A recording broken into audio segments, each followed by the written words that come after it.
Cooker പൊട്ടിത്തെറിക്കാറായോ എന്താണെന്ന് അവർക്കറിയില്ല. അടുത്ത് പോവാനേ എനിക്കൊരു പേടിയാണ്. ഇത് കൂടെ വെള്ളം വീണ ഞാൻ ഗ്യാസ് ഓഫ് ചെയ്തു.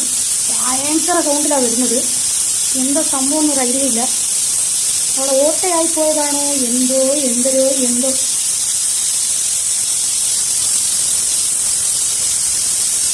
സത്യം പറഞ്ഞാൽ പേടിയാവുന്നുണ്ട് കേട്ടോ. ഇതിൻ്റെ ആ ഒരു ഇത് കുറഞ്ഞു വരുന്നുണ്ട്. പക്ഷേ നമ്മുടെ ചോറ് അതിൻ്റെ ഉള്ളിൽ നിന്ന് വീഴുന്നുണ്ടോ എന്തോ. എന്തായത് സംഭവം എന്ന് എനിക്കൊരു ഐഡിയ ഇല്ലല്ലോപ്പാ. കണ്ടോ ഗൈസ്, ഏറ്റവും ഡേഞ്ചർ സാധനമാണ് ഈ കുക്കർ.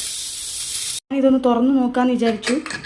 വിസിലൊന്നും ഇല്ല, പക്ഷേ ദിസ് ഇസ് ഡേഞ്ചറസ്. കണ്ടോ, ഒരു തുള്ളി പോലും നമ്മുടെ ചോറ് വെന്തിട്ടില്ല ഗൈസ്. വെന്തിട്ടില്ല. ഭാഗ്യത്തിന് പൊട്ടിത്തെറിച്ചില്ലല്ലോ. ഇത് നമുക്ക് എങ്ങനെയും വേവിച്ചെടുക്കാം. കുറച്ചും കൂടെ വെന്താൽ മതി.